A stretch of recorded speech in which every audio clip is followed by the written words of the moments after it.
Dexter. What's up, I'm dude? so excited for you. How cool. Yes, pick the dress. Weird. What's up? All right, ladies and gentlemen, here we go. Going live in 3 and 2 and 1. Hello, everyone. Happy Wednesday. This is the second episode of the Rookie Adult version Q&A. A got assaulted. That's the wrong word. A got a fusillade. A fusillade of questions came in this week, including a whole bunch that came in today. Because you're all lollygaggers. What do? You lollygag to first. You lollygag to second. You're lollygagging all over the place. I will give you guys this. There are a handful of you who were super smart and were like, you know what I'm going to do? I didn't realize that we were going to get to talk to Big John Viscara as well. That's, of course, what happened. So I have to send in a handful of questions that A has to answer, John has to answer, and sometimes Scott has to answer. Hey, Shannon. What's up, so girl? What's up, girl? Hey, Shannon. He says. Shannon, I know that Shannon watched Martin and also thought Gina was the business. I'm going to take a wild guess. Shannon and I have a lot in common. I'm going to take a wild guess. It's true, but Shannon is also like a billion years younger than we are. I bet she watched Martin, dude. I bet it was in reruns or something. Do they have reruns anymore? That's how old we are. I think you can just YouTube it now or stream it. You can. All right. So we didn't get mutual adoration. No, I did. I told you you look gorgeous. And I said that you were adorable. Oh my God. Thank you so much. Thank you so much. I'm so flattered. Let's see. Let's go to... Oh, Shannon said, fuck yes, she did. Yeah, that's my girl. There we go. All right. And hey, of Mike, course, nice to see you. Let's switch over to your Cam Sugar Plum because we have a special guest in the house once again. Here he is, Big John Viscara. Uh-oh. What we got in the message today? Oh, beer. So you guys who are in the chat room or listening to this on Sunday or Monday or next week, John is currently wearing a hat that has a little scrolling LED sign, sort of a John Tweedy-esque kind of thing. And it currently says, "Oh, beer. Why do you hate me so?" And the reason that he's wearing that is a thing. Is it Quentin who says that, John? It's John Tweedy who says that. It's John Tweedy. That's what I figured. It's John Tweedy who says that. But the reason John Tweedy says that is that I think it was Siglerfest 2017 or 18, I think. But somewhere kind of in there, at a Siglerfest the next morning after a late night of beer drinking. Yep. This was the thing that he posted on Facebook and said at breakfast. And Scott was like, oh, that's absolutely going in a book. That's going in a book. That is absolutely going in a book. How are you, John? Doing well, thank you. Good. John, I just changed. That's the chat. Let's go to... Oh, I screwed that up. My bad. Let's go to what you doing? Well, I'm trying to figure out this chat guest. I just screwed up. I'm going to... Everybody watch the magic, the TV magic, as I fix this again, while John walks us through his very, very Sigler-specific office for doing the Sigler work. Yeah, look at all that. So John, show us the setup. So this is my typical setup for when I'm working on a book.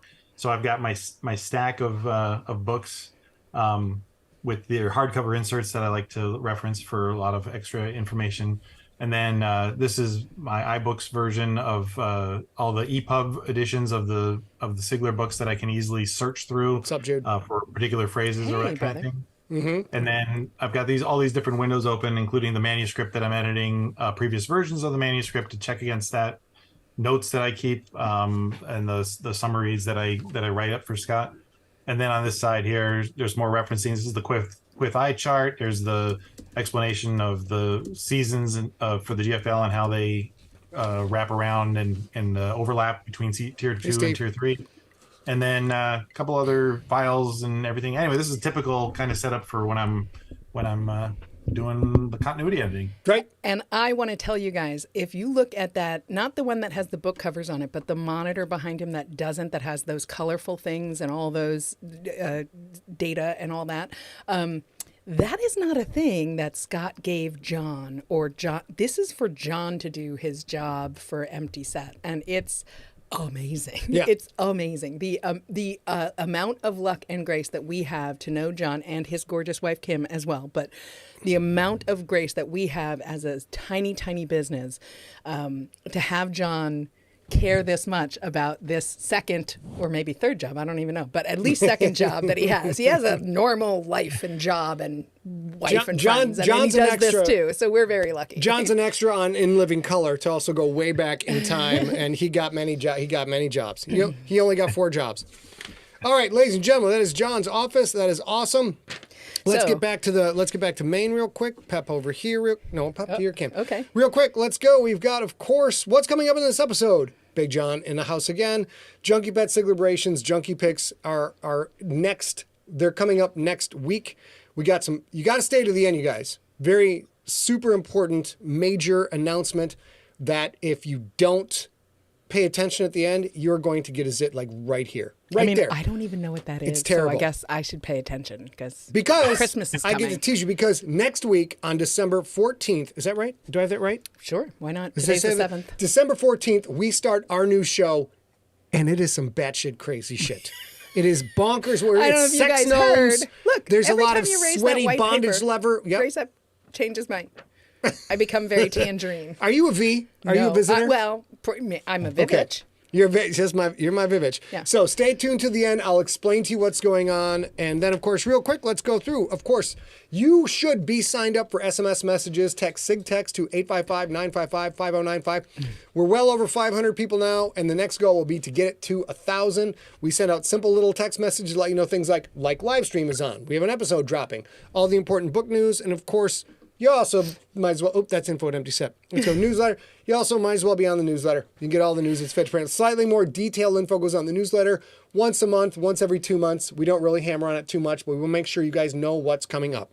So before we begin with the questions, which we're about to get to because there are a billion of them, or maybe a few less than a billion, I want to say this. In this past week, and I don't know if it's because Christmas is coming, the holidays are coming, Hanukkah is coming, Thanksgiving just ended, we've had a handful of people, and I'm not going to name who you are, but at least 3 of you have reached out to say, thank you so much for doing this. This has been a crazy time in my life, and it's just nice to have a thing I appreciate that you guys make the time to do this. And I've said this a bunch of times on this cast, and I'll say it a bunch more. There is zero chance that we're doing this just for you guys. So never feel like I had a couple of people reach out and say like, I'm so sorry to bother you. I know that you have a whole job to do. Never feel like that. We do this because we also appreciate the community that we created with you guys. So reach out when you need to. We got to work on our sales philosophy. What's you that? don't admit you like what you're doing. Yes, when you are do. selling you want them all to think that this is all for them and not for us. That's how sales works. Never. believe. Because you know what? I'm not a very good We are salesman. not selling. What we're Sorry. doing is creating a community that matters ABS, just as much always to be us selling, bro. Always be selling. As it does to some of you guys. Okay, tell them about And, this real quick. Boom. Okay, yeah. So there's a junkie party once a month. It's the first Saturday of every month. Our good friend Steve Rickeberg runs the whole thing, and he runs it for hours and hours. So no matter where you are in the world, you can join. You can pop in and pop out. He spends the entire, I don't know, I think it's like 8 hours there. I joined this. I know I missed the last couple of months, but I joined this past Saturday. It was super duper fun. I had a little too much to drink, I think, because I hadn't had dinner. But it was super fun. And I told you guys I had a little bit of a head cold. That's going better. But I'm also planning on joining on the 7th of January. So if you guys want to pop in at any time, you can just follow that link and do that. And that would be fun. Rosa, you don't know me. You don't know. You say the Sigler smiles don't lie. You don't know me. I can fake it. It's why all of my Rosa photos. is a friend of mine, though, so why- she knows me. In all of my smiles, or in all of my pictures, I'm always smiling. You guys know this. Every picture, I'm not smiling ever because very good at. Okay, I'm not good at faking smiles. If I smile, that's probably a real thing. Let's start to get into the business. Here we go. First of all, we got to take a quick break. I would like all of you who have a beverage to prepare your beverage. I would like all of you who just have a regular glass of water prepare that. And if you don't, I would like you to hold up an imaginary glass because I would like to thank all of you for this incredibly momentous, fantastic thing that just happened this week. You know, I've been calling for you guys to leave your reviews on Audible for Mount Fitzroy to try and get over 4,000. We are now at 4,007. I'll highlight it, but I don't know if you can see it. Bang. Wow. Incredible. 4,007 Not sure what happened over Thanksgiving weekend, but we love it. For Mount Fitzroy, and we are over the moon with this. This, every time it goes up in increments, probably 250 to 500, et cetera, that gives a little juice to the algorithm on Audible. And these are, as we say, if we get over 4,000. If you get over 2,000, you're crushing it. If you get over 4,000, those are big boy numbers. Earth Core's closing in at 13,000 because it's a runaway hit for us. But thank you so much. Yeah, we thank really you for appreciate reviewing it. And if you are an Audible customer, leave a review if you haven't already. And if you are an Amazon customer, same thing. Leave a review. Goodreads, leave a review. The best thing you can do for an author besides buying the books is to go in and leave reviews, rate stuff. It's very important. Oh, there's Sexy Ray Porter. Check him out. Check him out. Hi, Tiny. He's doing the new book, too. All right. Yeah, he is. All right, let's go back to May. Now, we got a lot of questions, you guys. So that took a whopping 12 minutes. We're already going to go to 90 minutes here, so we're going to so many questions 30 that minutes we extra at least. literally can't answer them all. So I'm going to try and do shorter answers. So this is the lightning round for the next 45 minutes. I'll do the best I can. You know I'm long-winded. That's why I tell stories on paper. So because I'm short. Which are long-winded and girthy, as you already know. Well, I got. You know what? You got scoot girth, dog. this over a little bit. What you want? You just scoot this over here. Yep, perfect. Like that? Yep. Okay, you got it. Okay, so I will do two things really quickly. I will say, Christine McCullough, I see your questions about an advent calendar. We do have a puppy advent calendar that we've been giving them every day. We don't have the time for this today, but I'll give them their treats next week on the cast. How about that? We'll do it that way. Ray Porter is confirmed for Shakedown Book 1 of the Crypt, ladies and gentlemen. Ray Porter is doing the Crypt Book 1. You just got to see Ray. I did. I got to see Ray. Right? Got to do a reading with Ray and with Peter Clines. Yeah. Unfortunately, Jonathan the Man Mayberry was ill. He couldn't make it. All right. Enough of that. Let's get to it. All right. So we're going to start with a question for you, Scott. And then we're going to do a couple questions for you, John, coming up. But all right. First we got a big crop on Twitch. Hello, everybody on Twitch. Remember on Twitch, you can see this chat when I flash on the screen, but most of what the Twitch readers see is each other's chat. So talk to each other. Have a good time. And weird, if you're Isaac, I'm going to ask your question today. So stay tuned. Yep. From Adamois, he says, I love all the timelines and stories in the Siglerverse. Looking forward to what the Crypt series will bring. As for the crew of the Oleron, will there be any more backstory for Zan in future books or even a short story like there was for the creation of the Prowat? Okay, back to Maine. You're going to see the crew of the Oleron in GFL Book 7 and in the finale GFL Book 8. As to if I will get to another adventure with them, I don't know. We have so much on our plate and so many wonderful opportunities, including one we're going to tell you about at the end of this episode. So I can't say whether I'll write another one. But gosh, I sure would like to, because that's a wonderful little, Firefly-esque type crew. You can tell so many super fun stories with those guys. So we will see how that goes. But you will definitely be seeing them at least twice more in significant roles. And all of the hanging chads left from the Stone Wolves are going to be answered in 7 and 8. I just saw the Lundys are in the chat. I hope you guys are both what's doing up, well. Lundys? Woo! I hope you guys are both doing well. They are COVID recovering. That's a public knowledge info thing. So taking care of each other and taking care of themselves. Hope you get better soon, guy. This is a question that came in from Emily Jacobs specifically for John. You can answer it if you want to, but this was literally just for John. If you could meet the Krakens, what would you say to them, and who would you meet first? Oh boy, I'm sure it'd be John Tweedy that I would want to meet first. He just seems such a powerful personality. I can't imagine him being second in line to anyone else that I would want to meet. As for what I would ask them, I have no idea. Probably how they manage to show up for work every week and not die, because it seems like something that's pretty inevitable, and obviously it's a high contact, pretty tragic or dangerous job. So. I'd love to meet John Tweedy. Do you have an NFL team that's your favorite? I do. I was born in Chicago, so Chicago Bears are one of my teams. But I have lived the majority of my life in California, so the Niners are my team. I root for both teams, and whenever they play each other, I root for whoever is the home team. Yep. That's interesting. Okay, so do you want to answer that question? If you could meet the Krakens, have an on-field time with them, what would you do? Probably the Krakens. Yeah, that's the question. Bumberpuff, no question. I want to hang out with Cormorant Bumberpuff and just hand him the phone book. Could you read this to me? Yes, I can. John Viz Gara 612. And I would just sit there and have a cocktail and listen to that. It'd be fantastic. I'm not going to answer that question about what I would do if I met the Krakens, but I will say that I have been saying for years and years, my very favorite character in the Siglerverse is John Tweedy. I think he's iconic. I think he'll survive past Scott's 133 years.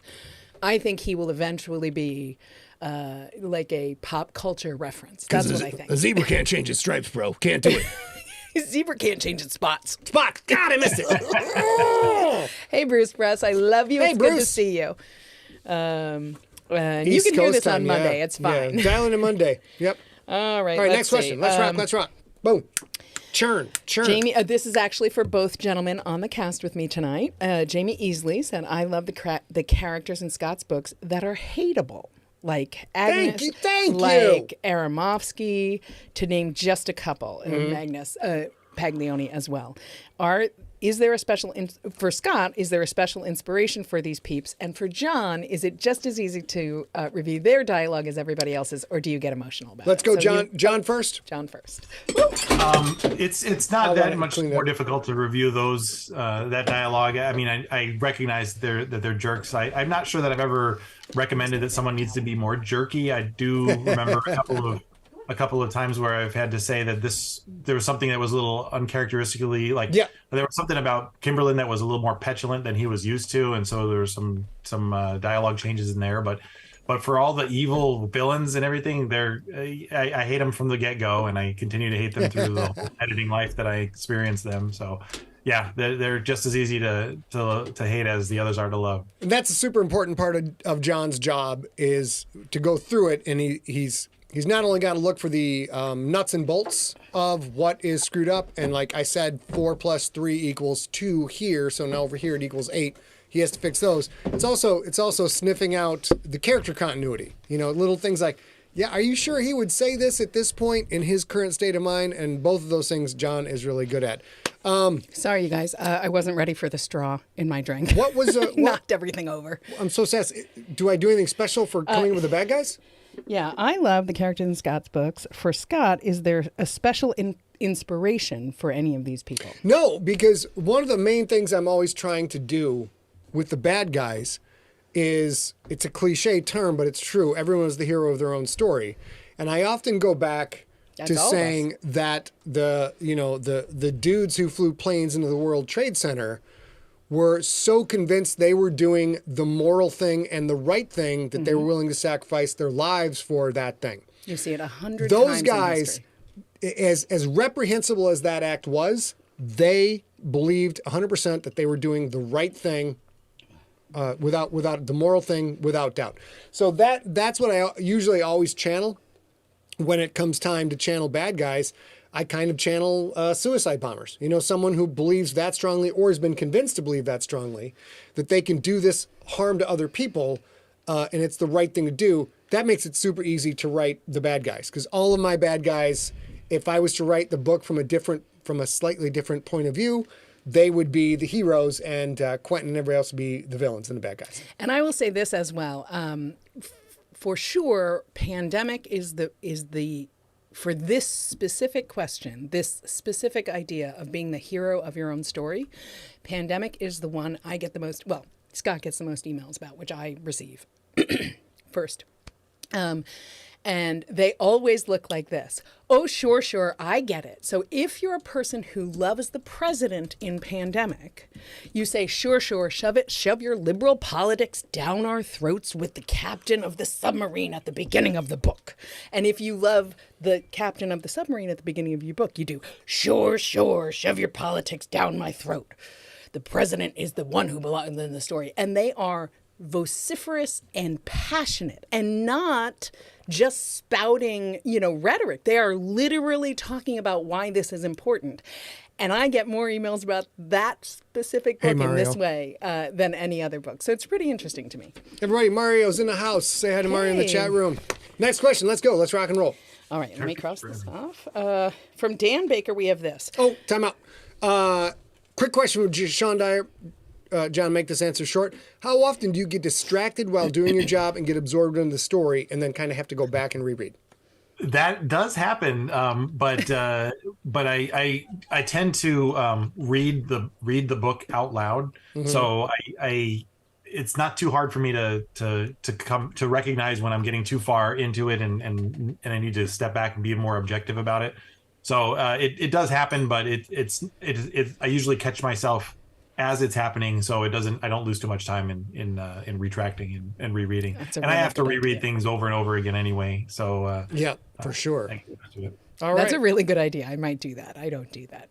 Okay, back to chat. Let's go. Next question. Boom. Okay, this one is for you. It's from Dr. Daniel Baker, PhD. Oh, geez. He says, you have said many times you have more story ideas than you can ever write. Mm-hmm. So how do you decide what to write and in what order and in what format?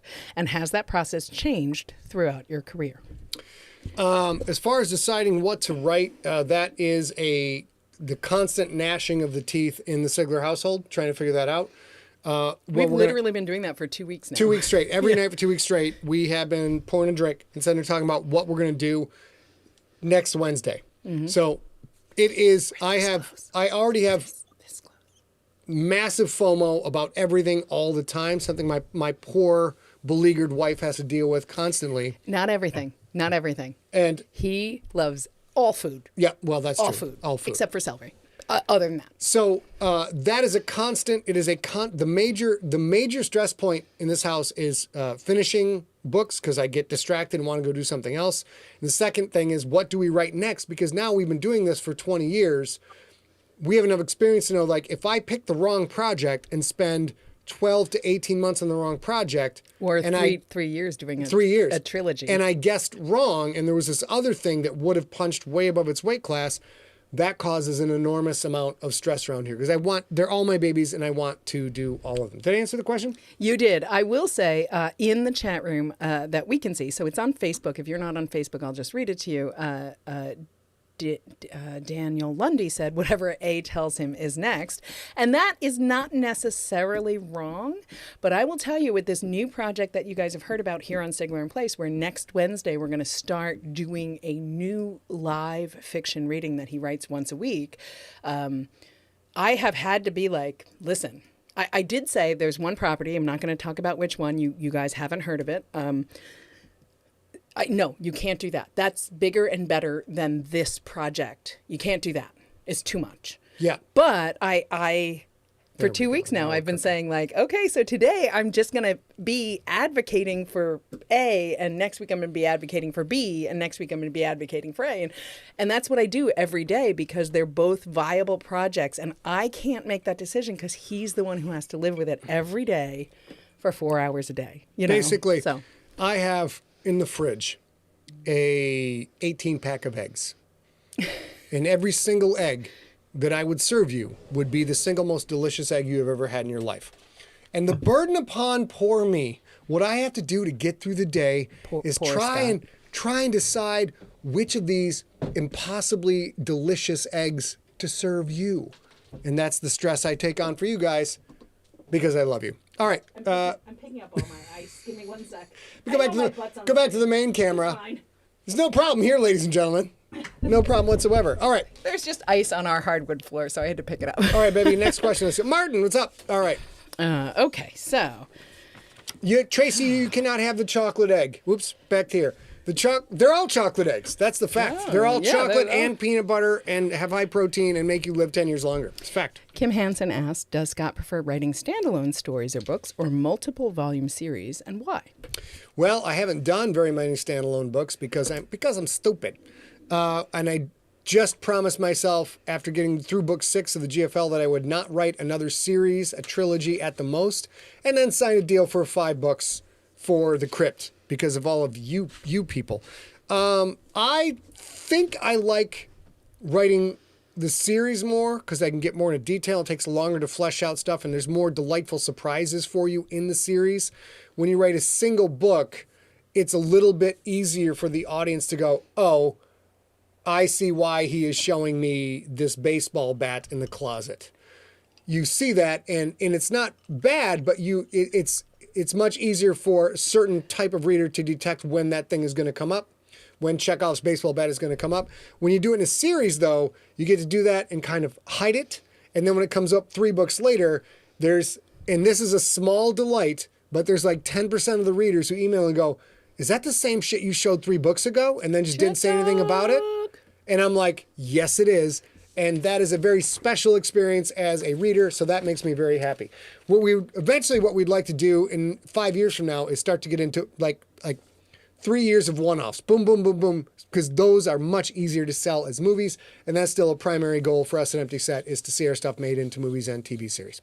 All right, what's next? I have to find a specific question. Great, I'll answer in stuff the meantime, from the chat room. No, in the meantime, I'll ask you from Nick Burke. If you have time, can you say, did you get to watch the Hard Knocks series about the Lions? So go ahead and do that while I find a specific question that I want to ask. Back to Maine. Not only did I get to watch it, I fucking adored it. It was great. Like, if you follow football and read up on rosters and stuff, even to a small degree, you already care about these young men and this huge opportunity that they have. You already know that 90% of them will not be there in 3 years. And there's a wonderful level of excitement and opportunity and endless potential, coupled with heartbreak and irreplaceable loss throughout the whole. That is part of the drama that makes sports great, is once you get deep into a team, yes, of course you have your stars. You've got your superstars that'll be there for 10 years and be world famous, but you also have all of the other people who are on the cusp of greatness or missing out on the dream of their life. So that is riveting to me all the time. But getting to watch it, the level of detail they put into the Hard Knocks series for the Lions, and even if you guys are not football fans outside of the GFL, I highly recommend, if you can cop somebody else's password for HBO, you go watch it, because it gives you a different perspective on how hard these people work to attain their dreams. And I loved it. And there's a couple of great stories. There's one guy, there's a linebacker who was, fourth round draft pick. Now he's a starter and a key player for the Lions and will be there for the next 5 years. And then there's other people who were, also lower round draft picks or third round draft picks who aren't even there anymore. It's fucking heartbreaking, and I loved every drippy emotional moment of it. And I'll say this, you guys know that, or you may know, I have Jude, my brother, who is in the chat room, football fan his entire life. The worst thing I ever did to him, if I don't miss my mark, is he had a 1976 Pittsburgh Steelers empty beer can that had the whole Steelers on it, and I picked a fight with him, or we got in a fight or something, and I think I stepped on it. It might have been our mom who did it, but I think it was me who stepped on it. And if I don't miss my mark, he probably still has that little half crushed can somewhere. So I didn't get into football until 2009, when he told me I had to pick an NFL team, not the Krakens. But watching Hard Knocks with Scott, I learned a ton about football that I had never learned before. So if you ever get a chance to watch it, even if you're a Krakens fan and not really an NFL fan, go ahead and watch it. You'll learn a whole bunch about the Brendan, if you can hang till the end of the episode, I will tell you what is coming next. We'll talk about a little bit after the end of the hour. We'll roll long and tell you guys what's coming up. Yeah, so I've got a couple of questions for both gentlemen on the cast. All right, let's get John back up. For you both, number one. Let's do this. Guys, I'm sorry. I know I'm screwing with the layout all the time, but I'm trying to make sure that John is presented properly. I know, he does all the work. The proper John Viscara when we have an opportunity. Go, babe. So I'll ask you, while he's futzing, John, I'll ask you, who is your favorite Sigler character? Ooh. Sigler character. Gosh. I kind of, it's probably not a very popular choice, but I really like Angus Cool.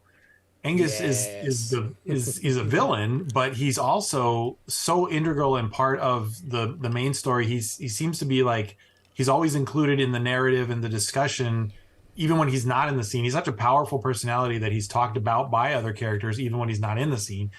And he's super smart. I feel like he's a pretty well-developed bully, even though he claims to be the bully. He's a victim of physical bullying, but he's a mental bully, and I don't think he acknowledges or realizes that, and it makes his pain that much more delicious. I just really like the Angus Cool character. That's great. Yep. How about you? Well, I've depends on the day by and large, but But right now, I also like Angus Cool a lot, because, as John points out, he is a bully, but he is the smartest motherfucker in the room. He's the smartest person he's ever met. He's the smartest. He's literally the smartest person he's ever met. And I enjoy Angus because Angus, and I can guarantee there's a few people in the chat room right now who've gone through these experiences. When you are the smart oddball in high school and in junior high, and then you start to come into your own, and you develop a little bit of swagger. You develop a little bit of swagger, like, I'm good at these things, and fuck all those people who made my life difficult. And Angus is that exponential to a huge degree, to the point where he's so wicked smart he could change history. So I enjoy watching his arc quite a bit. All right, boom. So I'm going to say this before I ask the second question. My answer to this is the same for the first question and the second question that I'm about to ask. And my favorite character in the Siglerverse is Redman. And that is my favorite short story as well, or my favorite story as well. That is the second question. We did answer it last week. So I'll also say this. If I had to pick a second one, it would be Clayton Detweiler. Because he's just so curmudgeonly and he's very curmudgeonly. Has been doing his job well for literal decades, and I would love to know what that feels like. I would love to know. I know exactly what to do. This horse, this cow is doing that. I know exactly what to do. I'll make this quick, but Clayton Detweiler is a fascinating character to me because he's basically a groundskeeper, a janitor. To that degree, but all of these jobs that are somewhat dismissed, and like when you're not going to see a reboot of Dallas or Falcon Crest where the janitor is a main character, and yet these people are all they're very focused and very good at what they do, and when they are exceptional at what they do, they become invisible. The invisible people who are exceptional at their job. And he's a little more mouthy though. He is, all and right. that being exceptional about what you do makes you invisible is exactly how I feel about our in-book designer, Donna Mugavero.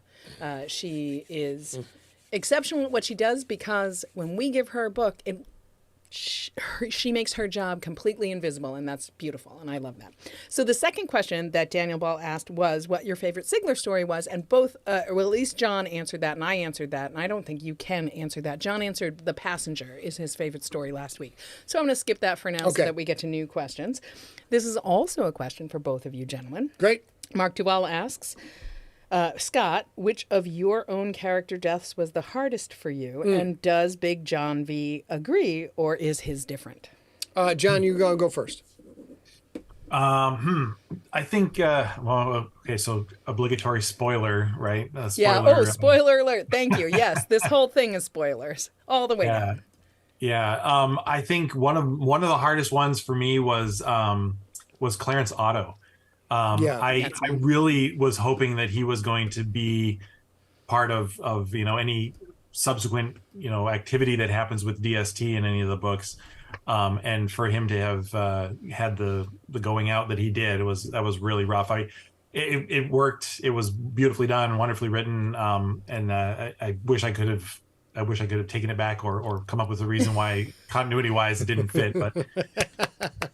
I love to hear that, John. I like that. A little bit of evil. Finally, a little bit of evil out of John, just a little bit. Like I'm gonna pull the puppet strings a little bit. I legitimately don't even pull punches when I don't like. When I emotionally don't like, as a reader, something that happens, I tell him to fix it. And he hardly ever does. He never does, actually. But you have the right answer. Like, no, you can't do that continuity-wise. We need Clarence. Yeah. Do you have one? The death that was the hardest for me, spoiler alert, yes. Perry and Contagious was very difficult for both the creator writing reasons and the ramifications of killing off a franchise character.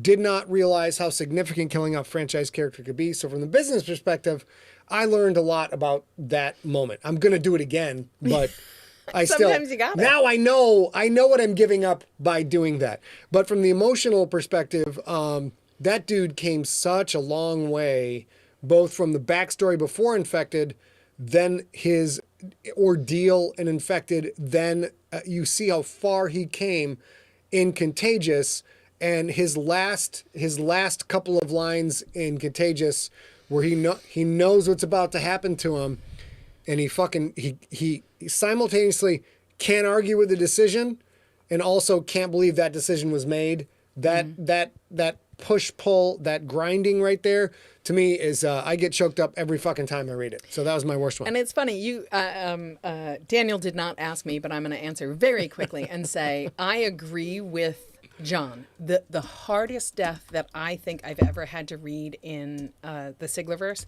is Clarence Otto. A handful of you are talking about Book or Worm in the chat room, and I will give you that. But he was so emotionally well developed for his own life that it was harder for me to watch Clarence. Now, before Clarence, spoiler alert as well, it was Margot. It was Margot. That was a rough and death. so part of the reason, and part of it is because Margot would have done that had she been in her right mind. She would have made that choice herself. She always put herself before everything else. And then that Clarence losing Margot didn't change his fate. Just kills me. Yep. Just Some people are kills cursed. Me. Some people are cursed. Some people are cursed. Some people get to be married to her and have an awesome life. Some people don't. So that's kind of the way it goes. All right. Next question. Let's go. Let's rock and roll. Justin Black asks, what's your routine every day when you get to work? What operations do you go through before you start working? Here's the deal. So the operations that go before I start working happen the night before when I finish the workday, and I have to have a calendar reminder to finish the workday. Otherwise, I will just work until I fall asleep at the desk. Then I shut down my work computer, move that to another room, make sure the desk is clean, and then I set up the writing computer. The writing computer runs from 8:30 till 12:30. It has no social media, no email, no nothing, only a web browser and a Microsoft Word, and that is it. And so that is the process. And once I'm in this room you're looking at right now, if I don't have little messages popping up or the phone beeping or whatever, the 4 hours goes by so fast, I'm not even sure I'm sane. So that is the procedure. We figured that out about 6-7 months ago. And now that will be the procedure from here on out. 4 months ago. But yes, we did. Yeah, you people and your time. Whatever. Isaac, who I believe is on Twitch, Isaac the Weird is on Twitch right now. He has a couple of questions. First, is the Combine in the Rookie and later GFL books a reference to One Flew Over the Cuckoo's Nest? Is the Combine a reference to One Flew Over the Cuckoo's Nest? Yep. I'm not going to say no because I might have dropped lines because I drop movie lines and everything all the time. But the Combine is an actual real thing. It's a real, not to the extent you see in the GFL, but these young men have to. Sure, I understand. Jeez, she's crazy. God damn, Siri. These young men have to go do this thing called the Combine.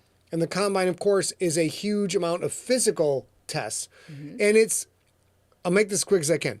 When you have to run your 40, when you have to run your 30, when you have to do your shuttle drill, all these little things you have to do, the knowledge that if you miss a step, if you screw something up, you could be missing out on, you could be the difference between you being a late second round pick and a high fourth round pick, which could mean the loss of $100,000 to $500,000 to your family.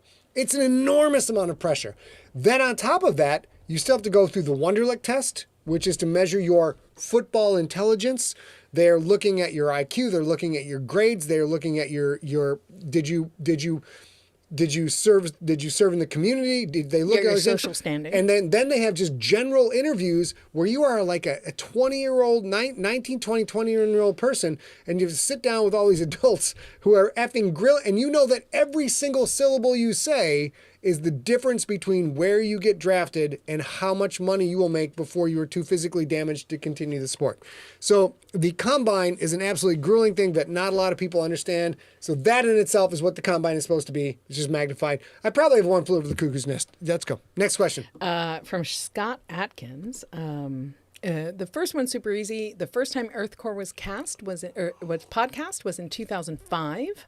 The rewritten Earthcore was podcast, I think, in 2019. I'm not exactly sure, but the one that you can buy in stores today is later. It's 2017, 18, 19-ish, something like that. John will probably correct me shortly.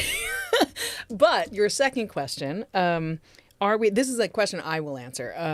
Are we ever going to get to hear Mount Fitzroy? I've been waiting since a long time for that. because I can't manage audiobooks, only podcasts. Now, here's the answer. It's hard to take. Never. We will never podcast Mount Fitzroy. And it's because the publisher who bought it is Audible. Yep. And Audible gave us concessions to promote Audible, like in our contract with them, but they were not willing to give us podcast rights ever to this. And we've revisited it a couple of times. I will say this, there may be, in the future, things may change, but right now we gave up. We talked about a ton about it with you guys on this cast, but no, we will never podcast Mount Fitzroy. So if you want to read it and you don't do audiobooks, you can get an ebook or tree book, and that will be the only way you get to read it. Just so you know, we've literally got 15 minutes left. No, that's only till 7. We're going to 7:30. Both of these are 90 minutes. Great. Yeah. Let's go. What do we got? Spoiler alert, you guys. I will ask a question from somebody who personally knows Scott right now. Jesus His name is Christ. Ryan Minto. He went, I think, Christ. to college with you, right? Or Well, we worked together. Okay. A long time ago. He asked, did you consult your legendary dad or your brother while creating the character for Hokar the Hook Chest? No, I did not consult my father because my father would look at everything Hokar the Hook Chest does and say that's ridiculous. When at the same time, everything Hokar the Hook Chest does is my dad. So this is the perspective of watching a championship caliber football coach at the high school level. I was not a star player. As any of you who've met me in person see this, the breadth of this chest and the height and the power in this body. I was never destined to be a great football player. Also, I couldn't kick the ball more than 15 yards. People look like me usually kick the ball. But watching him do what he did to improve the lives of many, many young men, and when he coached track, many young women, I got to watch all this shit. And he will tell you that none of this happened. Everything Coach Hokar the Hook Chest says is words out of my father's mouth. So I didn't have to model anything. I'm just like, I remember this. I remember this. That was it. Yeah, simple. And easy. I will add that I have heard Coach Sigler, old Coach Sigler, which is what he calls himself, because of course Scott's brother is young Coach Sigler. I have heard out of his mouth, I know you're better than this. I know you have this in you. I know you can do better. I don't understand what's wrong. Is it me? Am I not helping you? I've heard that. I've also heard Blue, Twisted, Steel, and Sex Appeal. Blue, Twisted, Steel, and Sex Appeal. Out One of of my Coach dads. Sigler, old Coach My dad, Sigler's I'll tell you mouth. this, we'll move on to the next question, last part of this. My dad had the single best way to insult you and yet not insult you at the same time. And that was, I'm going to go and throw one of my friends' high school under the bus. His name is Ron Brown. Ron Brown was about 225, 230 when he was a junior. And absolutely the nicest fucking human being I've ever met in my entire fucking life. There's just no one as nice as this bitch. He was so fucking nice. But when you get on a football field, he's this giant, strong farm boy. And he should be just throwing people around left and right. But he was a little bit too nice to play football. So my dad, like, he would make a mistake. And my dad would look at him and be like, Ron Brown, how do you not know? You're smarter than this. You're probably the smartest guy in this field. How do you not know when to pull on a 36 keep? Come on, Ron Brown, you're smarter than this. And that was, I always remember that because it's not an insult to tell someone they are smart. And yet to say, you're not being as smart as you are, what's wrong with you, is an insult. Yeah. And it's great. It's wonderful. All right, let's go. So Shannon. This is specifically for John, but you can answer it too if you want. Lily Higgins asked, John, what is the weirdest thing you've ever had to do in the name of research and continuity for Empty Set? I got nothing. John, it's up to you. I think the strangest thing was when I was editing Pandemic, and you had made a reference about University of Michigan or something like that, and I raised the question to you. I said, is the University of Michigan near where the explosion was in Contagious? And right. would it have would it be in the radioactive zone, and would it even be an operating university at that time? And within like a minute and a half, Scott says, "Oh yeah, no, it's located in this particular city. It's this many miles away, and you can see he drops me this screenshot of this nuclear cloud over the map. He says it's outside of the area that would be affected." And I said, "Did you just come up with that? How is it that you have radioactive fallout modeling software at the ready where you can just look this kind of thing up?" And he says, "Oh yeah, I have to use this thing all the time." So that was quite an eye opener, and yeah. So all the time I have to figure out whether everyone watching here, if your city gets nuked, your town gets nuked, what happens? I know. Yeah. I will also. Or if you want to know, just ask Scott. Yeah, I will also add, since you mentioned that, there was also, while he was writing Fitzroy, which, if you haven't read, spoilers, is underground, a lot of underground. He reached out to a bunch of spelunkers, cave dwellers, all people who were specifically trying to go as deep into the earth as they could as a human being, and one of the answers back was like, "Well, this is lovely. I would love to talk to you, but I'm about tomorrow to go underground. I won't be back for 3.5 weeks, and nobody can reach me." Yeah. And I was like, why would anybody do that? Why would anybody go somewhere for almost a month where no one can reach you, and that means you can't reach anyone? Because they want to be killed in one of my novels is why. True, but that's why you go underground for 3 weeks. Goddamn. Let's go. Brian Trotter asks, longtime listener, first-time caller, did you know when you wrote The Rookie that Quentin's father was the killer with his amazing power? Follow-up, did you know that Yitzhak was in the ZG as well? I will be honest, no, I don't think I knew. I don't think when I wrote The Rookie, I don't think I knew that Quentin's father was the killer, and that broader thing. I knew that his father had something going on, and then there's some shit you guys are going to see in the next 5 years. The part you will see in the next 5 years is stuff that I knew. Whether he was specifically the killer. No, what was the second part of that question, honey? Did you know that Yitzhak was in the ZG? 100%. Yeah. I no, Yitzhak was, and John, you call me on my bullshit because my memory's not so good. But I believe I knew that Yitzhak was going to be a much bigger deal than he was portrayed to be in The Rookie.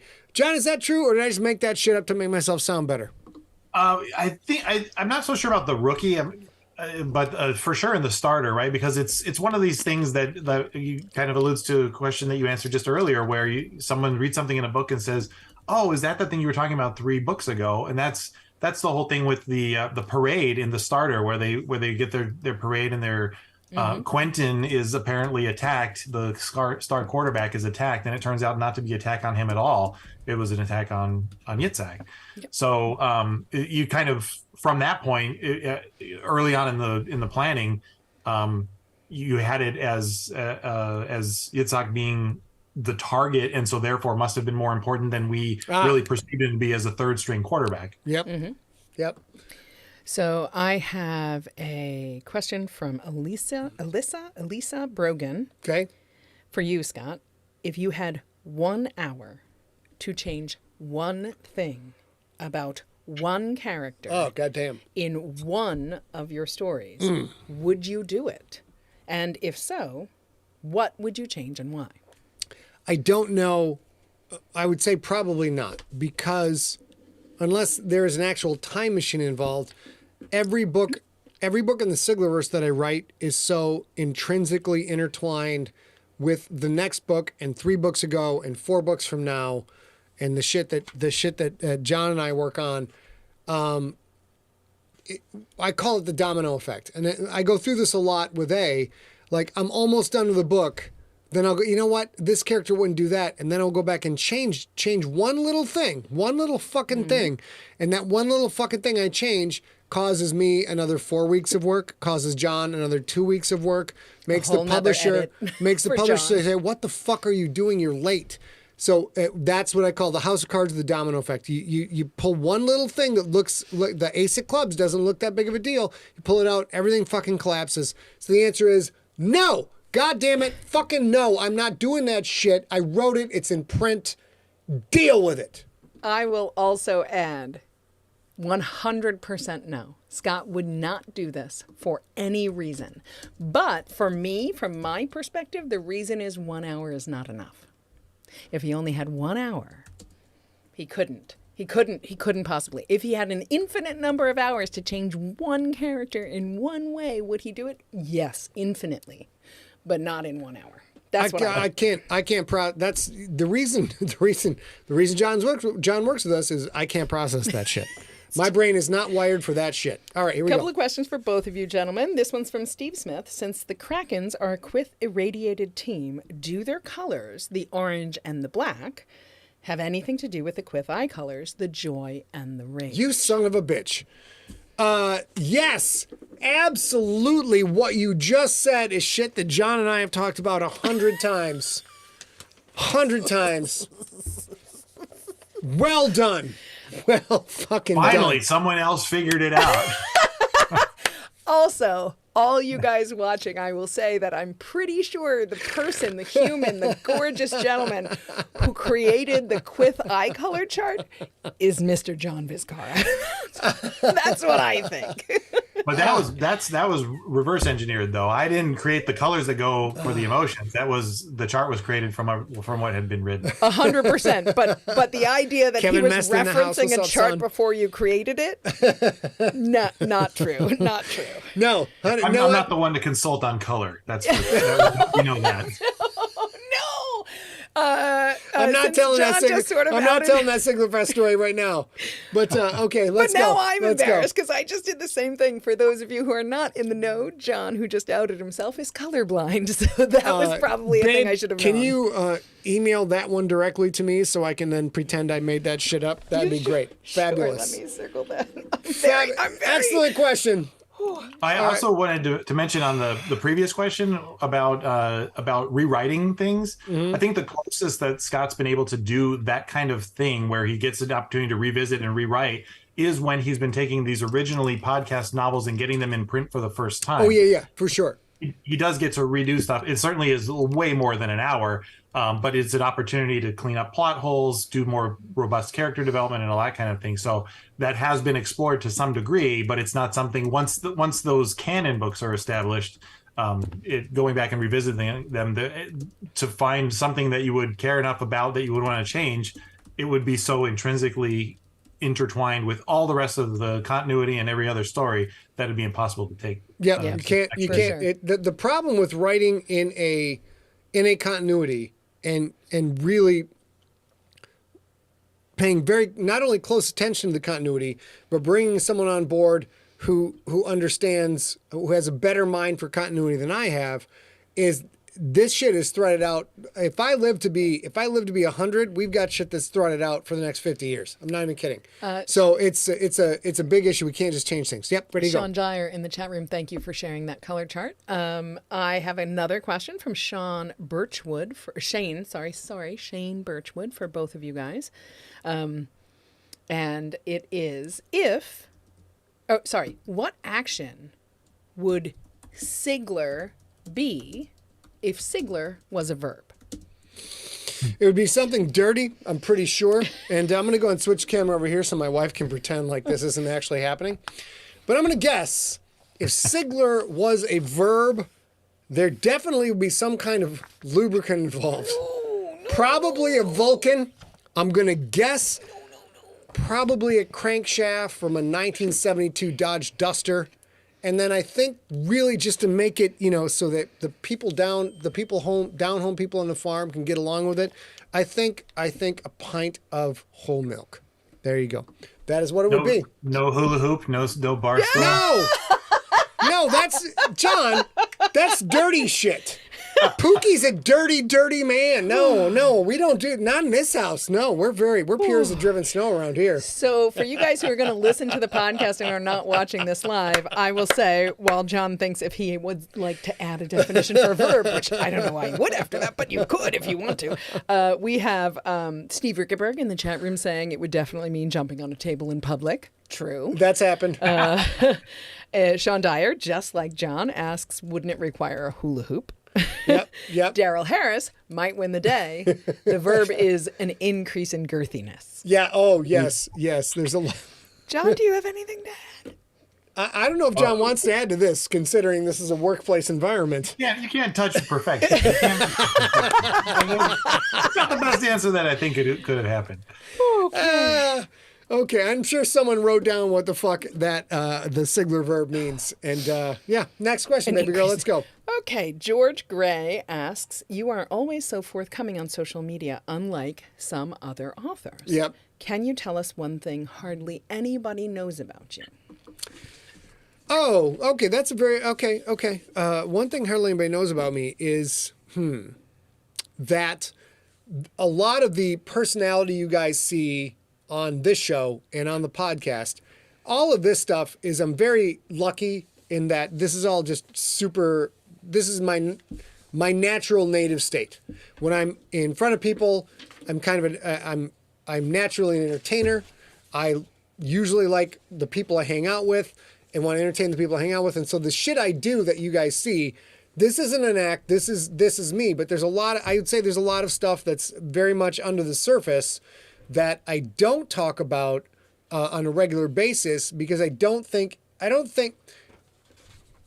I'll make this short. From my own perspective, when a creator talks about this crippling anxiety or this crippling anxiety or this thing, I think that kind of detracts from the story that's being created and makes the story the creator. And I prefer to create things where you get to appreciate that story as part of your escapism from your own problems. So I guess the things you don't see are the mental, emotional, societal issues that I have. I just keep all that down. Like that's why in Sigler Junkies, everybody's great about and there's no politics, there's no talk about bigger things. On Also, 2 Pups, 1 Cup. 2 Pups, 1 Cup, Facebook.com/Scott Sigler, the newsletter, everything. We really try to bring a lot of the positive because all of us have a fucking shit ton of negative that is always lurking around like sharks looking for a way to bite us in the ass. So the things that bite me in the ass, I just don't share that with you guys because you've all got your own ass bitten and you don't need to deal with my shit. And that's my answer. So I'm going to do a lightning round with Scott for a few questions. But before I do, John, I want you to know that the question I'm going to ask you after these handful of 3 or 4 or 5 questions that are rapid for Scott is from Baza in Sydney, which is, what is your favorite insult in The Rookie? So it'll give you a little bit of time. And I assume because this is the adult version of The Rookie, he's incorporating any insult in The Rookie. So in the meantime, while you think about that, I'm going to ask you a handful of rapid fire questions, Scott. Okay, let's go. In the Stone, from Todd Taylor, in the Stone Wolves, did the inspiration for the Ponsky sisters come from the world-famous Pontani sisters who often tour in support of Los Straitjackets? Not at all. Not familiar with them, but I'd like to know more. Next question. Okay, yeah, great. I'm from Steve Mazer. I'm a longtime fan since the earliest podcast. I deeply love the original version of The Rookie, but I've always wondered the following. Did your original plans for the stories and the characters change subtly or majorly when the target audience for the GFL was moved into the young adult category? Almost zero changes. There literally the edit for the published version of The Rookie was primarily for language, and secondarily there were a couple little things I was happy to have the opportunity to clean up, but no, it's basically the same story just without the word fuck in it. From Daryl Harris, will the gate technology from Infected ever show up in future stories? Yes. Next question.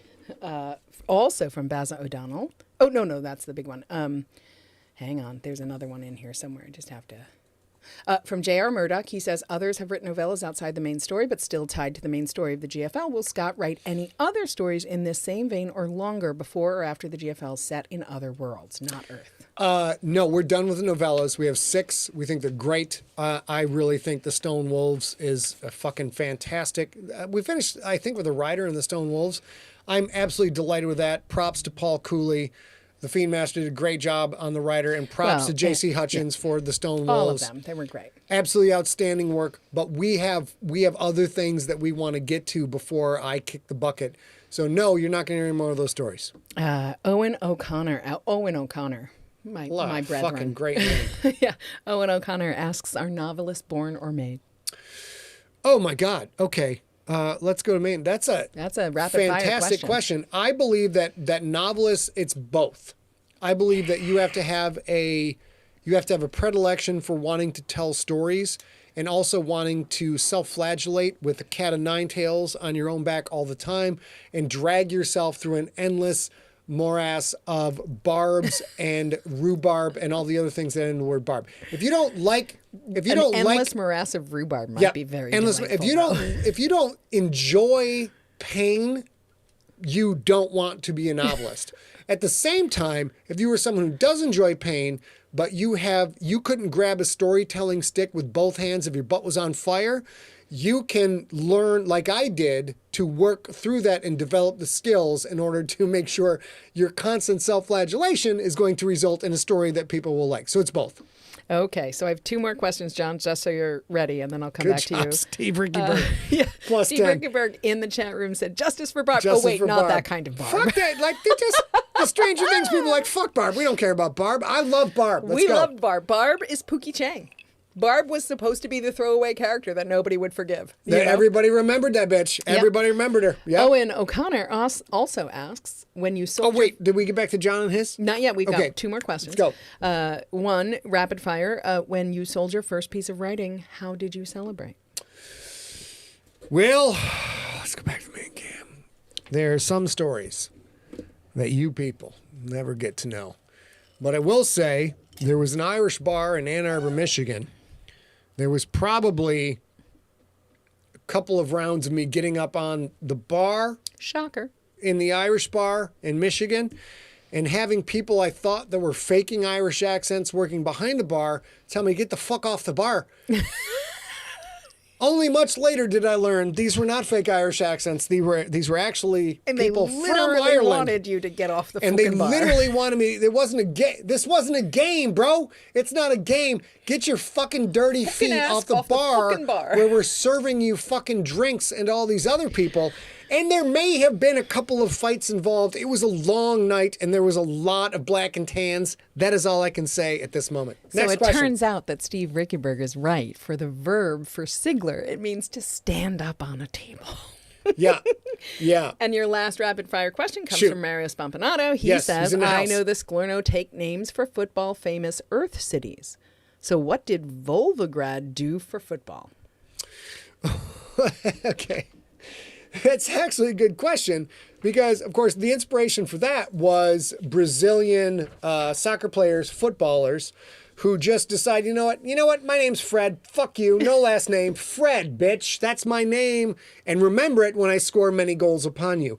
So that was kind of the inspiration for this. But eventually, not everybody can be New York. Not everybody can be St. Louis. You can't all be Los Angeles. Eventually, not everybody was Marie Antoinette in a past life. Correct. Eventually, you run out of shit, and you wind up with names like Toppanaby and Sheboygan and Des Moines. That's what you wind up with. First two both in Michigan. Third one in, of course, Des Moines. I don't know what the fuck Des Moines is, to be honest. I don't know, fucking some I state. Okay, so now we're bringing John back into the fold to ask the very important question that inquiring minds need to know. Okay. What was your favorite insult in The Rookie, John? It's impossible to pick one. It's the creme de la creme is basically anything out of Chick McGee's mouth. Good call. He's got so many just beautiful insults throughout, not just The Rookie, but through the whole series. Yeah, good call. I cannot pick one, but every time I hear Chick McGee saying something that is an insult, it actually makes me physically put my hand in my head and shake because I know it's just awful. And I actually read that question maybe 2 weeks ago, 3 weeks ago, and I couldn't, without looking, I couldn't come up with one because there's, like you say, there's so many. You don't have something in mind. I would imagine. No, I don't. There's a lot of insults in the Siglerverse. I can't possibly keep up. Chicks are very verbose, so it's hard to remember just one because he has these layers of insult on, one on top of another. But so let's see. Okay, so that was Mario. Let me see. All right, we got a little bit of time. Oh, we're good. Yeah, let's roll. Rock and roll. All you Um, guys hanging out. Okay, you know what? We're going to take a break real quick before we go back to questions because I told people at the end of the episode we're going to talk about what's coming next. I'm not going to make you guys wait 5 more minutes while I drunkenly jabber through these answers. So, real quick, here's what's coming up next week. This is why December 14th is very important. And if there's other reasons December 14th is very important, I don't fucking know. I'm not trying to make a point. This is why it's important. So what we're going to do next week, for the first time in the history of man-fucking-kind, I will write a story on Friday for this new property I'm going to tell you about in a second. Then on Wednesday, for the live stream, I'm going to read it live to you. So you'll be the first persons in the world to hear it other than the two of us. Then we take the audio from the Wednesday read, that gets edited, put into the feed, that becomes the Sunday podcast feed. We take the video, and the video is going to be done in 10-minute chunks, and we're going to put the video on Instagram stories, on Snapchat, on Facebook stories, on Facebook, on YouTube. We're going to put up the episodes and label TikTok, everything. We're going to label everything accordingly so that if you have a preferred social media platform, you're going to be able to get this. And then we're hopefully going to put a little countdown timer so it's 10 minutes ticking down. So when you see it, if you're a short attention span like me, you're like, okay, you know what? I got 10 minutes. I can take 10 minutes. I can watch this. I can listen to this. And there's a couple other crazy shit we're going to do too that we haven't quite got to yet. This is all an experiment. I think this is a huge potential to develop a Wednesday night community where we all get to fucking hang out and listen to a story, because the first half hour is telling the story. The second half hour is talking about the story and also about Siglerverse stuff and fun stuff. But part of that second 30 minutes will be hopefully telling you guys, like, what did you think? What do you think this character would do next? And maybe some of that will get baked into the story. So it's sort of a live boiling pot experiment in creating some crazy fiction that you guys might get to be a part of. That is the strategy that we are entering. Yeah, you something, baby? If you guys have never or weren't around for the very, very, very first Nocturnal podcast, this is a very similar thing to that. He would write during the week and record on Saturday and publish as a podcast on Sunday. And I just mentioned earlier in the cast, he had thought Pookie would be a pretty disposable character. Yeah. Uh-huh. And after the second episode, he got a bunch of emails saying, if you kill that motherfucker Pookie, you're in trouble. You all knew. You all fucking knew. So Pookie, of course, lives on. So let me give you a brief spoiler on the content. Some of you may have followed me on Facebook at facebook.com/Scott Sigler. Some of you may have seen the comment about the sex gnomes. You guys. That's actually for real. There are really sex gnomes in this. There's a lot of crazy shit. The basic premise is this. Before you say anything, Scott Sigler, Yes, doll. you had this morning or at lunchtime, you had said you have a whole extra day. You have all day tomorrow to decide between the two properties. So if you say this now, you're stuck. No, fuck them. If I say this now... if I say this now and I change my mind, that's on y'all. It's Hey, nothing. Jennifer There's nothing I Heffron, can nice do. to see We you, have sorted honey. through 26 different stories that I have wanted to write forever and a day to get down to this one, including 2 that the boss, the CEO, said, you cannot do this in this fashion because those are going to be, she knows these are bigger things that I have bigger plans for, so we can't do them this way. So we picked a property that I think would be very entertaining, but is also not quite as fully formed as the others. So I won't, not bullshit. This is not well thought out, well plotted. This is going to be largely my first experience writing as a gardener, which is plant the seeds and see where the story goes. I've talked to Waylon at We're Alive, and like, well, the rough outline for the season, but if things change, we will go with the changes. So here's the story. So the basic story is this. In a nutshell, you've got your Van Helsings, you've got your Buffys, you've got your Winchesters, you've got all the great monster hunting people of the world that always seem to do this shit and put themselves at massive personal risk. And they get paid diddly squat. And this is a story called Slay about a man named Lincoln Franks who has been a monster hunter. And then at some point, Lincoln Franks says, you know what? You motherfuckers keep putting me in the way of all these minotaurs and dragons and demons and ghosts and goblins and succubuses and all this other shit, and I'm done with this shit. Do you want me to kill a monster? Fucking pay me. fucking pay me. So it's pay to slay is the general concept. Pay to slay. And there is an enormous amount of family damage in this cat that you guys are going to get to see. But that is the gist of the story. There's a lot of drugs involved. There's a lot of booze involved. There's a lot of blood involved. And there's a lot of fucking sex gnomes involved.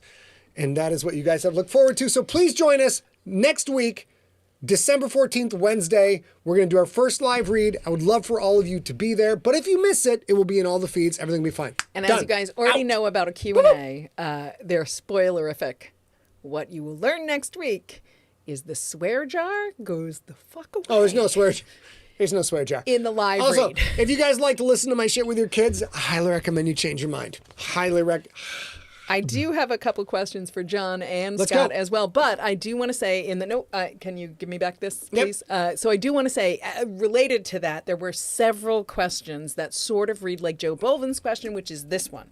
Did you announce an upcoming date for GFL Book 7 pre-order? I understand the books may or may not come out in 2023. I'm just wondering if you have an update. As you know, we junkies look forward to getting a low number limited edition hardcover for our collection. Almost as much as we look forward to the actual book. So here's the thing, you guys. No, we haven't. I have said, Scott has said several times, we hope that it is out sometime in late 2023. However, we learned our lesson with the gangster, and there is not going to bum rush the pre-order. That's not going to happen. We are going to put it up as a book for purchase. And I know that stinks. We are still working on whether or not we're going to do, how we're going to do signings, how we're going to do like big book plates so that you can get a personalization, things like that. We're still working on that part. But what we know in the New World Order with supply chain issues, and after the disaster that was 20 months waiting for Gangster, we're almost assuredly going to do this as a print-on-demand hardcover. And so you will be able to order the book when the book is ready to be shipped to you. And then we'll figure out, like I said, we've thought about lotteries. If you guys have any ideas, please email them. We thought about 1,000 things to number these books. But in the new world reality, which is a pandemic that's full of supply issues, it is unfair to us and to you to ever go through the Gangster pre-order again. That took almost 3 years. So we're not going to do that again. You know what? Fuck it. Fuck it. We throw in the towel. You motherfuckers win. You fucking win. For all the fucking work we did, we had the motherfucking company that did the Country Music Awards voting. The Country Music Awards voting, and we broke their shit. Okay. All right, I'm on it. Ben Fraley, maybe you can have a Jawa sign it. I'm just saying. God damn it. But no, seriously, what we're thinking of doing. There's not enough scotch to do this goddamn show. Not enough. And he's out of scotch, and I spilled my whole drink. So I'm sober. I'll finish the cast. It's okay with John. But before we get back to John, I will say we will figure out how to have them personalized. Right now, the Contender, if you guys have any ideas, feel free to email them, but make sure they're fully formed ideas, not have you thought about book plates. Because I think about book plates every day. The current idea is a translucent book plate that is about the same size as your end paper. That's about 6 inches by 9 inches. That we can do. We can have Scott individualize and write a personalized message to you, and we will ship it to you if you ask for it. That's our current thing, but we're nowhere near getting ready to ship this book. It is John has done his review. I've done one review. Scott is about to go into whenever it is time, he'll go into the final edit, but that's probably not until at least halfway through 2023, and we'll figure that out. So if you have ideas that are more than suggestions, please email them to info at empty. All right, ladies and gentlemen, that is the news for the next thing. I hope to see you guys next Wednesday. We're going to do 15 more minutes of lightning round questions, but by all means, if you got to go about your business and take care of your kids and all your pets and all that shit, go crazy. We're going to do 15 minutes of lightning round shit, and at this point, I've had 2 scotches. I am no longer responsible. No longer responsible for my emotional reaction. Serenity now! Let's go. Okay, so this is a question for John and for Scott individually. John, why don't you go first? Give him a moment to calm down. Which book or author from growing up had the greatest impact on you, and did that influence your work with Scott? So when I was a kid, I was a comic book nut. And for absolute certain, the exposure of Marvel comics and the way that they wrote all in the same world and established a continuity world and universe that was common to all the books that they wrote, or the majority of the books that they wrote, absolutely is what drew me to Scott's books. Once I started reading, I read one or two of his books, that was great. And then as I started to recognize the plot points and the connections between the different properties, that's really what drew me to him. And it absolutely was a wonderful thing to discover that he had this whole universe all thought out and was continually dropping new pieces into it. And then for me to be able to be a part of that was just icing on the cake. Wonderful. And what about you? What story or series from your childhood or author influenced the way you write today?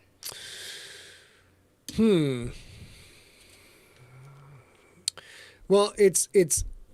I would say now, Marvel's a huge influence. The chronological watch through has validated what I've done and changed the way we're going to do things because it's so fun. It's so flat out fun to watch these little Easter eggs pop up.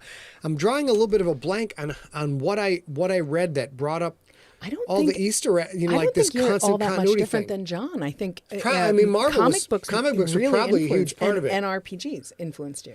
Well, the RPGs, the storytelling style we set up when I Game Master the Champions in Dungeons and Dragons, and knowing that this thing, if I tell you this thing on February 1986, and then 1989 it pops back up again, watching people lose their fucking mind when they're like, wait, what? It's just an absolute delight as a storyteller. I mean, I'd probably agree with John on that. It's because I was a huge consumer of comic books back in the day, and comic books were the only place, in comic books, not comic book TV shows, the only place you saw continuous storylines and people popping back up in a long style of storytelling was comic books up until we had 24 and Lost and shit like that. All right, next question. So I'll just add quickly, I can't remember the name of the series because it's not the Xanth series by Piers Anthony, but there was another series, I'm pretty sure it's Piers Anthony, where it was two worlds on the same planet but out of phase, and one was science and one was magic.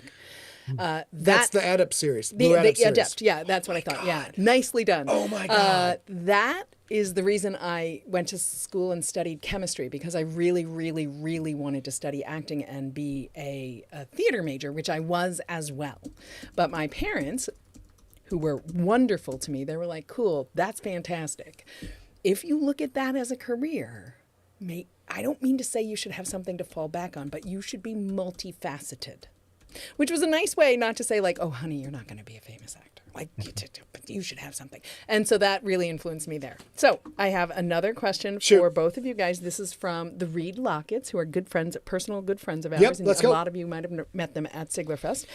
For each of you, what do you think is your superpower, and can you give an example? I'll be right there. I'll do mine first. My superpower is the ability to go to sleep almost anywhere, almost any time, get actual good sleep. Hey, next.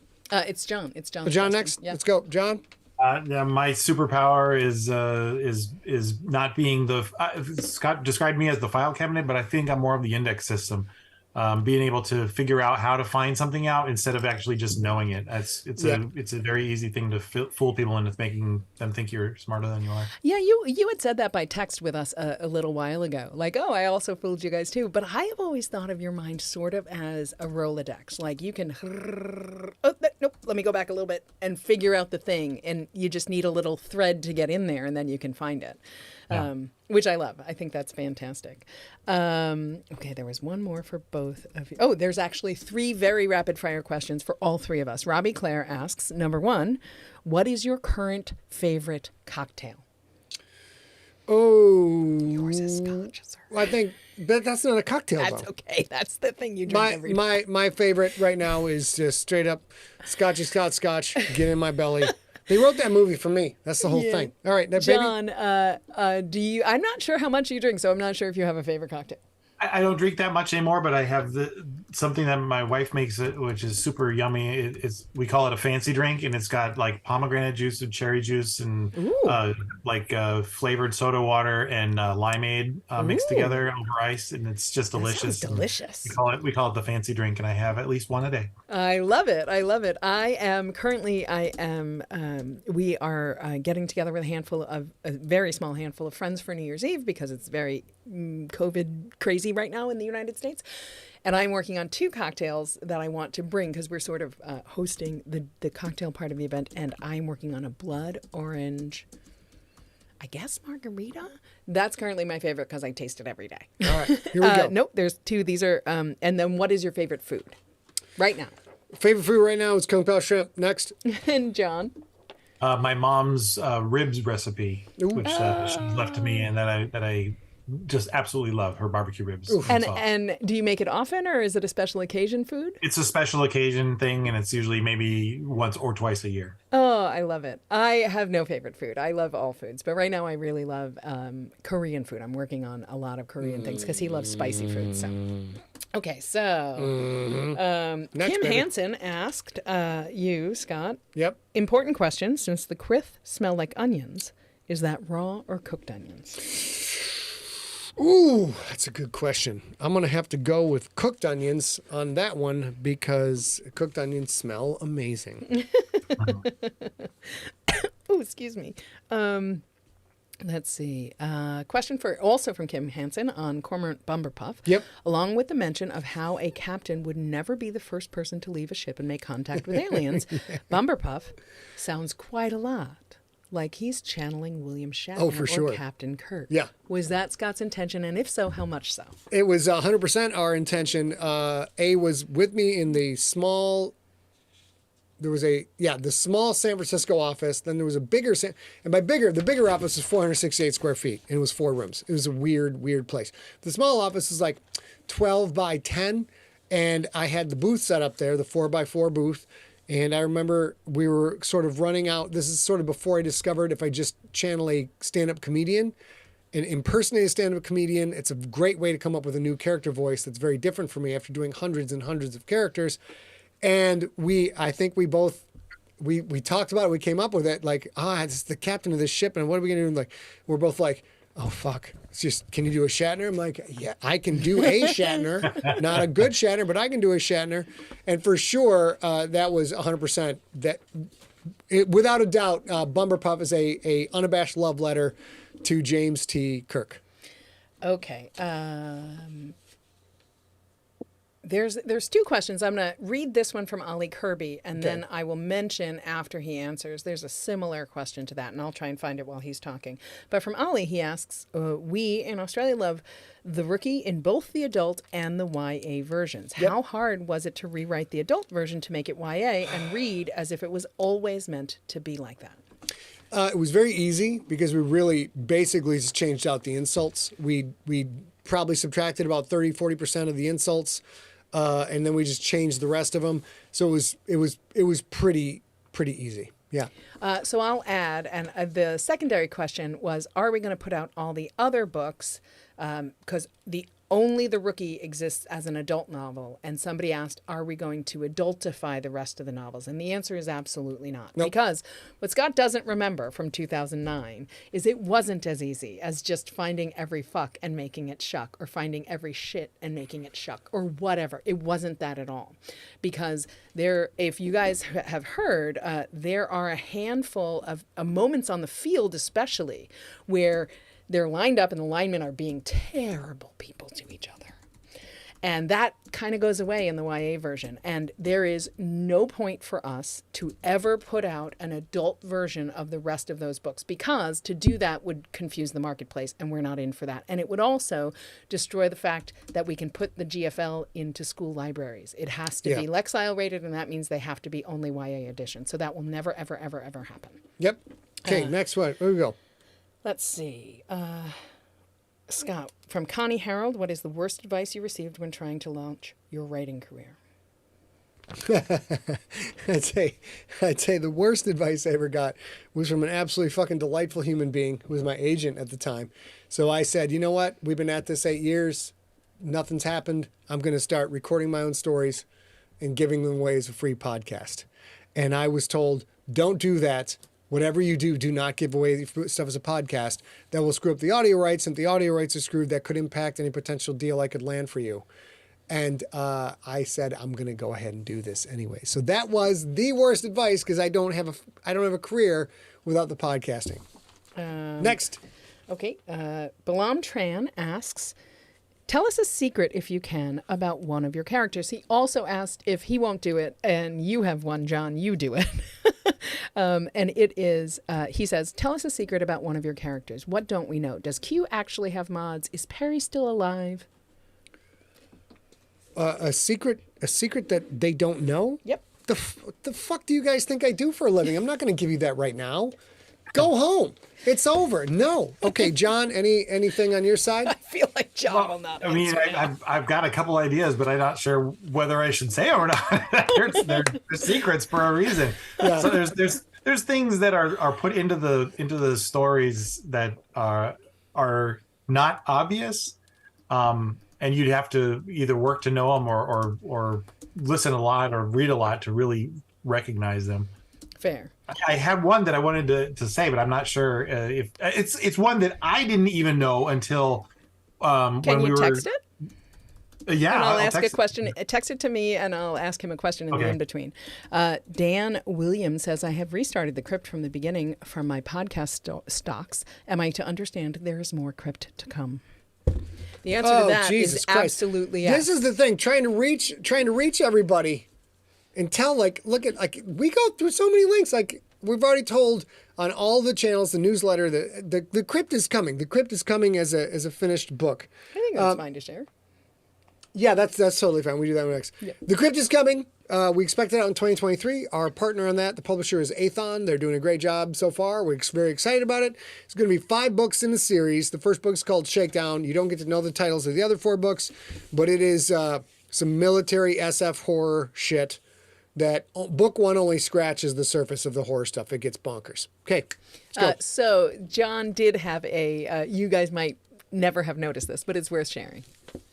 So this only came about when I was editing The Gangster, which is the 6th book in the series, and the 10th or 11th book that was novel novella in that series. Story, yeah. And it took me that long, and I never even realized it until Scott mentioned that it was something that he had provided to one of his other editors to use and watch out for, and that is that the Quith do not use contractions.